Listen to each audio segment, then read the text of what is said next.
Olá, estudante da Escola Elizabeth, seja bem-vindo para mais uma aula. Essa é uma das últimas aulas aqui da segunda série do ensino médio, onde nós vamos ver algum assunto de história da arte, tá? Depois daqui, nas próximas aulas, nós iremos focar na parte prática, tá bom? Porque nós precisamos também vivenciar a arte, tá bom? Para quem não viu o assunto impressionismo, eu aconselho que assista a aula sobre impressionismo antes dessa aula de hoje. Aliás, o assunto do impressionismo ele vai ser necessário para todas as próximas aulas que virão. Vocês precisam entender a revolução que o impressionismo causou nas artes, tá bom? Então, aquela revolução estética, a revolução pictórica, a revolução artística causada pelo impressionismo, né, que deu um pontapé definitivo ao início da arte moderna, é preciso que o estudante compreenda para que nós avancemos daqui para frente, tá, nos assuntos de história da arte, ok? Eu irei pensar em algumas estratégias de como nós vamos fazer esses trabalhos práticos, já que quando as aulas eram presenciais, a maioria deles eram feitas em grupo. Mas eu vou pensar em alguma coisa e também nós estamos na esperança de que em breve nós possamos nos encontrar na escola, tá? E se isso acontecer, né, e nós voltarmos para nossas aulas presenciais, eu irei revisar todos esses assuntos com vocês e nós também iremos fazer os trabalhos práticos que estão pendentes, tá bom? Então vamos lá conhecer o que foi o pós-impressionismo, tá bom? Vamos lá, gente. Eu coloquei aqui um resuminho, mas daqui a pouco eu vou falar de um modo um pouco mais abrangente. Em primeiro lugar, observem a obra que está em destaque aí. Chama-se O Quarto de Van Gogh em Arles, obra de 1889, pintada pelo Vincent Van Gogh, que é um dos artistas que nós iremos estudar hoje. Vocês podem perceber que ela é uma obra com muita expressão artística, um exagero consciente da cor, né, que o artista fez. Ela também não respeita, assim, de forma, vamos dizer assim, de um modo formal, aquelas leis de perspectiva que nós estudamos lá na época do Renascimento, né? Então, ele de propósito deixou a obra, assim, meio desconcertada, tá? Porque essa era a forma dele representar, tá bom? O Van Gogh, ele vai ser, assim, um dos principais artistas, nós iremos estudar aqui no pós-impressionismo, mas os outros também que nós vamos estudar, eles foram artistas revolucionários que nós temos que conhecer um pouquinho do trabalho deles, tá? Então, quando ocorreu esse pós-impressionismo? Foi no final do século XIX e início do século XX, onde? Na Europa, principalmente na França, né? Mas vai acontecer também na América, na Nova Zelândia e até mesmo no Haiti. Como o próprio nome diz, pós-impressionismo deu sequência às inovações impressionistas. Você precisa ter entendido o impressionismo. Você precisa ter compreendido o que foi que aconteceu lá, o que era a arte acadêmica, o que era a arte formal, a arte ensinada nas escolas de arte, até o surgimento do impressionismo, que foi influenciado também pela invenção da fotografia, né, que veio tomando o lugar da arte em questão de representar a realidade tal qual como se vê, e os artistas precisaram de um novo ponto de partida, precisaram de inovações, tá? O pós-impressionismo viria a influenciar o simbolismo e o cubismo anos depois. Aqui nós vamos observar algumas obras que eu vou mostrar agora para vocês terem uma ideia do quanto esta tendência artística ela foi forte, né? Ela foi assim cativante. Nós podemos observar, por exemplo, a obra Os Girassóis de Van Gogh. O que essa obra ela repassa para a gente? Ela repassa um modo diferente de desenhar, uma forma de pintar que tem a influência do impressionismo, que é deixando as pinceladas, né, aparecerem na tela. A tinta, a cor, ela vai ganhar um novo sentido a partir de agora na história da arte com esses artistas aqui. E nós vamos ver que eles vão partir, por exemplo, para outros campos, né, como o Henri de Toulouse-Lautrec, que vai ser um dos artistas que a gente vai estudar hoje aqui. Legal esse nome dele, né, gente? Henri de Toulouse-Lautrec. Né? Daqui a pouquinho vocês vão aprender a pronunciar esse nome. Então esse artista ele vai partir para um outro campo, por exemplo, que é o campo do design gráfico, né? Ele vai desenvolver belíssimos cartazes para shows e apresentações, eventos que vão acontecer em Paris ali naquele momento. Então ele vai ser assim um pioneiro nessa arte dos cartazes. Vamos lá, gente. a definição do que é o pós-impressionismo. E atenção, tem coisa muito importante aqui, tá? O pós-impressionismo foi uma tendência nas artes que ocorreu na França no final do século XIX e início do século XX. Perceba que eu não falei movimento artístico, eu falei tendência. E eu já vou explicar por quê. Na realidade, essa tendência organiza-se de maneira espontânea, inspirando-se e ao mesmo tempo confrontando o chamado impressionismo. Então, eles vão se inspirar na revolução, na rebeldia dos impressionistas, mas ao mesmo tempo eles vão confrontar os impressionistas, né? Que valorizavam o quê? A representação do momento, a representação da luminosidade naquele momento ali, né? As obras ao ar livre, pintadas apressadamente, foram essas coisas que os impressionistas introduziram na arte e que os pós-impressionistas vão beber dessa fonte, mas ao mesmo tempo eles vão se distanciar do impressionismo. E atenção aí, o pós-impressionismo, portanto, não é um movimento, mas sim um termo atribuído à obra de alguns artistas que inovaram a partir das inovações impressionistas. Como eu falei para vocês, eles vão dar continuidade ao que hoje nós chamamos de arte moderna a partir das inovações feitas pelos impressionistas, tá bom? E quem foram esses pós-impressionistas, nós vamos conhecer de um por um. Eu vou falar um pouquinho sobre a biografia deles e depois nós vamos conhecer as suas obras, tá bom? O primeiro carinha que nós iremos falar é o Paul Cézanne. Prestem muita atenção nesse carinha aqui, tá? Ainda tem alguns assuntos que nós iremos estudar esse ano que foi influenciado por esse carinha aqui chamado Paul Cézanne.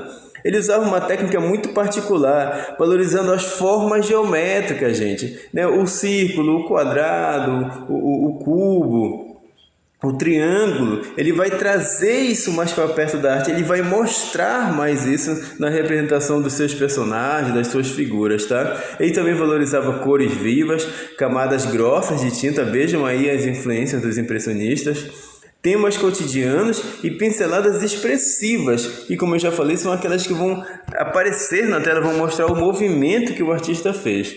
Analisou profundamente em sua obra a geometria fundamental da natureza, né? O Sol como um círculo, vocês entendem? Uma pedra como um cubo, enfim, ele vai valorizar essa geometria fundamental da natureza, que toda coisa praticamente lembra uma forma geométrica, né? E ele vai colocar isso muito em evidência na sua obra. Sua obra provavelmente inspirou o que mais tarde vem a ser o quê? O cubismo, né? Que é um movimento artístico que a gente já lembra da palavra cubo, né? E nós iremos estudar mais à frente esse assunto, e vocês vão perceber o quanto a influência do Cézanne foi importante na criação do cubismo. Mas esse é um assunto mais para frente. Vamos conhecer o próximo pós-impressionista, que é o Paul Gauguin. O Paul Gauguin começou pintando no estilo impressionista. Ele chegou a expor com eles. Adotava cores puras e fortes. Mais uma vez, influência do movimento impressionista. Ele viajou para o Tahiti, e isso influenciou de um modo muito forte a sua arte e aumentou a intensidade com que passou a utilizar as cores. Registrou o povo e os costumes do Tahiti. Ele também foi assim para o interior da França. Nós vamos conhecer daqui a pouquinho as obras do Paul Gauguin. O Georges Seurat, levou o impressionismo a um novo patamar. Seu principal interesse era a óptica, concluindo, após pesquisas de que suas cores seriam mais vivas e intensas se ele aplicasse pequenas áreas de cores complementares lado a lado, ao invés de usar pinceladas. Olha porque eu destaquei. Quando eu digo pequenas áreas de cores complementares lado a lado, ao invés de usar pincelada, estou falando de quê? De pontinhos, tá, gente? Então ele vai chamar essa técnica, essa técnica vai ficar conhecida como pontilhismo ou divisionismo. Ele, ao invés de pintar, de pincelar, ele vai colocar pequenos pontinhos de tinta, e isso vai fazer uma mistura óptica, ou seja, uma mistura que os nossos olhos serão responsáveis por ela. É um trabalho praticamente científico aí, o trabalho do Seurat. Paul Signac, que era o discípulo dele, continuou a técnica após a morte de seu mestre. O Henri de Toulouse-Lautrec, que era um pintor boêmio, ele era baixinho, tinha uma doença que o impedia de crescer, e isso o frustrava. Ele era praticamente anão, tá, gente? Então ele vai pintar personagens e eventos da vida boêmia, né, da vida festeira de Paris, né? Pintava dançarinas de cabarés e festas e ficou famoso por pintar cartazes de um jeito inovador para eventos como shows e apresentações em bordéis. E por fim, o nosso querido amigo, intenso pintor Vincent Willem van Gogh, que foi um pintor holandês, nascido em 30 de março de 1853, considerado um dos artistas mais influentes dos últimos tempos, embora seu reconhecimento tenha se dado apenas depois de sua morte, né? Ele teve uma vida um tanto quanto triste e frustrada, gente, tanto a sua vida pessoal quanto a vida de pintor, né? Mas felizmente e um pouco tarde, né, depois da morte dele, ele foi reconhecido como um grande artista, após ter sido humilhado, taxado de louco, né, ter tido muitos problemas pessoais. Realmente, o Van Gogh, eu arriscaria dizer, é um dos artistas mais conhecidos e queridos no mundo hoje em dia.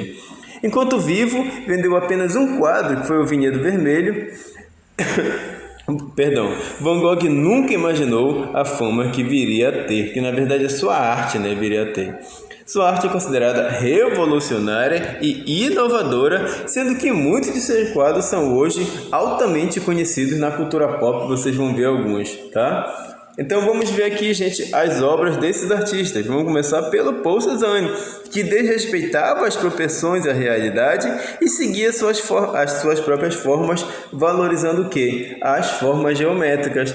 Então vocês podem ver, gente, que as linhas, né, que o Paul Cézanne vai usar, elas já são linhas bastante geometrizadas, e isso vai vir influenciar o movimento cubista mais tarde.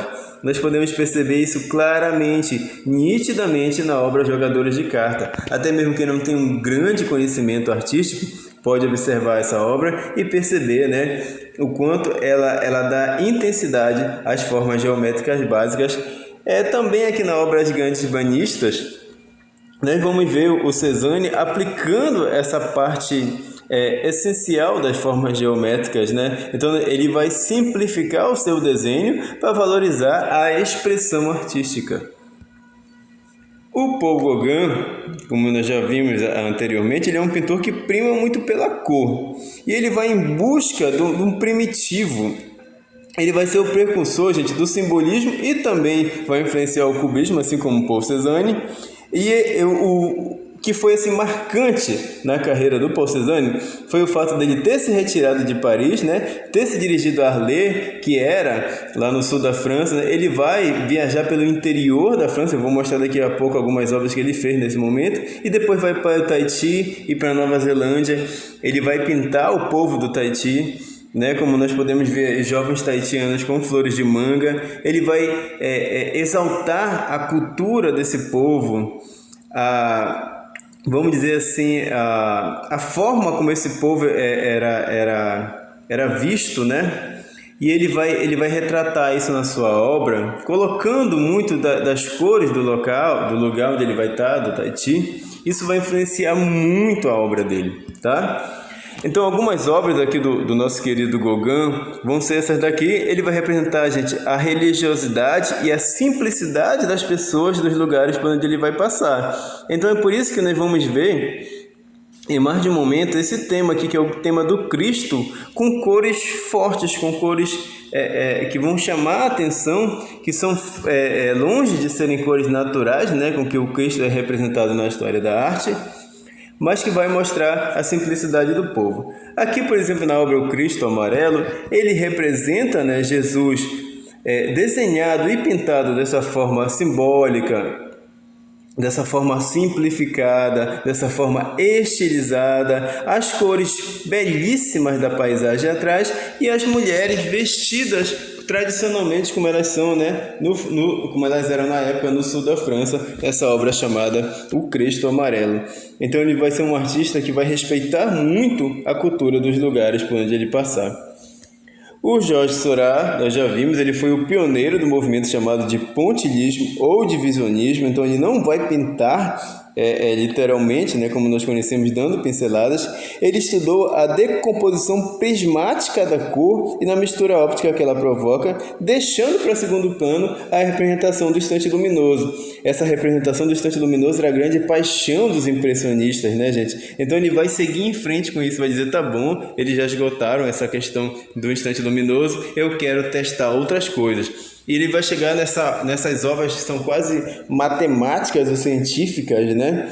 Dele pingar pontinhos de tinta, de cor, lado a lado, para os nossos olhos formarem essas misturas ópticas aí. Suas obras podem ser consideradas o ponto máximo atingido pelo pontilhismo, como Tarde de Domingo, de Grand Jaté, que é essa obra que vocês veem aí, né, que representa aí um fim de semana, as pessoas passeando. É interessante como ele representa a grama com sombra e ensolarada.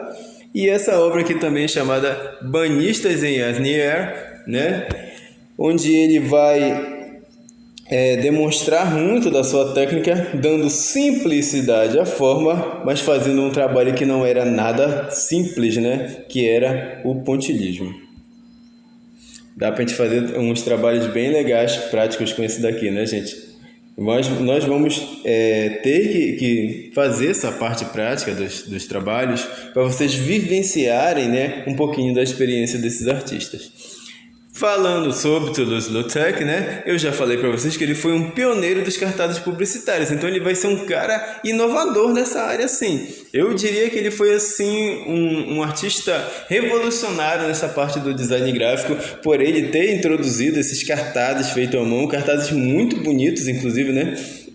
Para apresentações, eventos, como aí a apresentação da Jane Œuvre, ou ainda a Troupe de Mille Eglantine. Olha só, gente, o meu francês aí é horrível, né? Que era uma trupe de dançarinas. O show do cantor e amigo dele Aristide Bruin. Ou uma divulgação do famoso bordel chamado de Moulin Rouge, né? Que ele era um frequentador assíduo. Então, essa parte dos cartazes, com essas letras que chamam muita atenção, né, é o que mais vai ser evidente aí na carreira do Henri de Toulouse-Lautrec.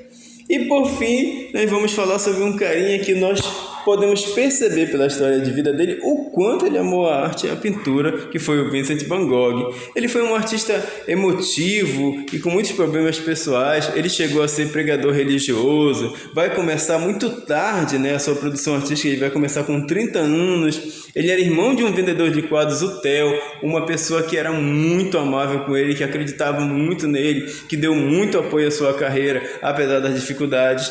Ele vai ser amigo do Paul Gauguin, mas vai ter uma briga com ele que vai influenciar tanto e mexer tanto com a cabeça do Van Gogh, que ele vai chegar a cortar sua própria orelha, né? Ele vai inventar suas próprias cores. Vai ser essas crises de automutilação, como eu falei para vocês, né? A mais simbólica é essa que ele corta a sua própria orelha.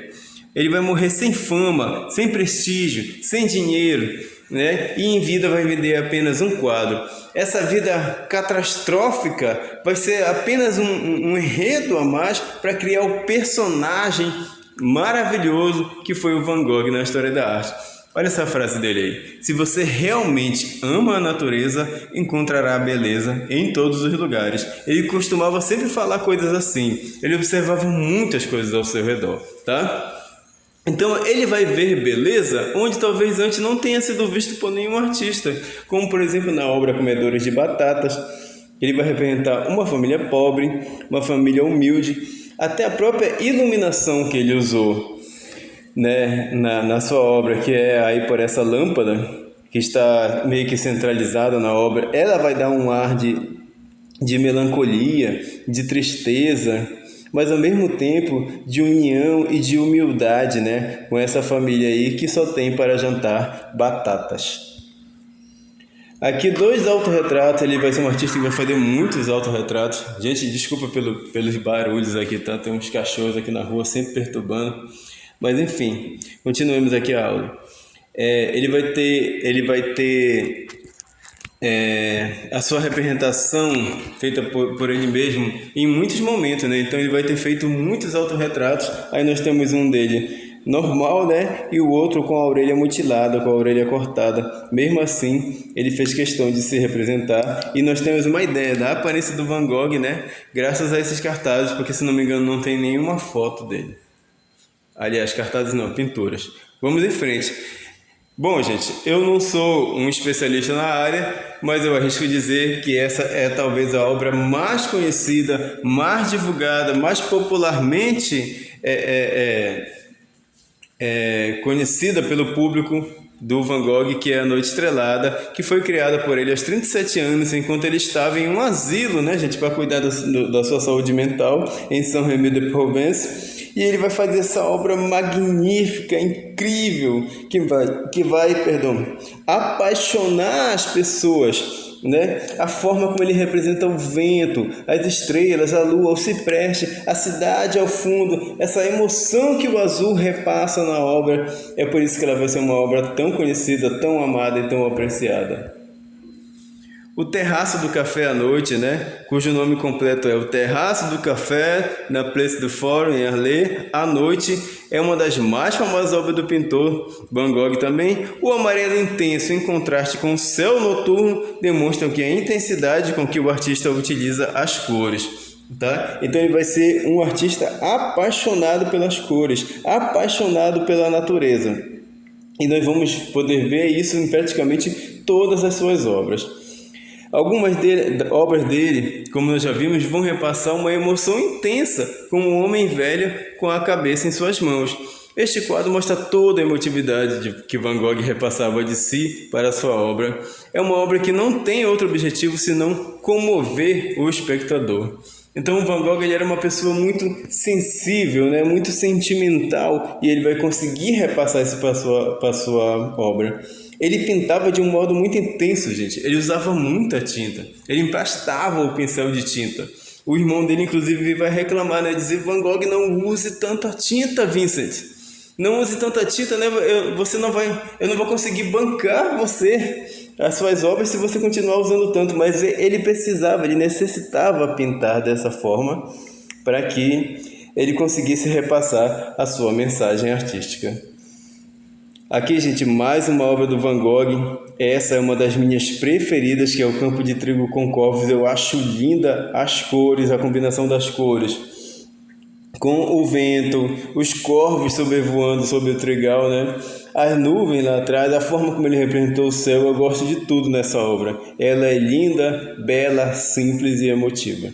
Campo de Trigo com Corvos é mais uma obra do pintor holandês Van Gogh, né? Essa obra foi concluída em julho de 1890. Nas últimas semanas de vida do pintor, a morte dele é uma morte misteriosa, né? Existem diversas teorias, que ele se matou, que ele foi morto, que foi um acidente. Enfim, nós não vamos entrar, né, no mérito dessa questão, mas o importante é que as obras que ele deixou foram obras maravilhosas, né? Ele talvez não foi apreciado em vida por estar muito à frente do seu tempo. As pessoas ainda não tinham, vamos dizer assim, sensibilidade para reconhecer o gênio artístico dele nessa época.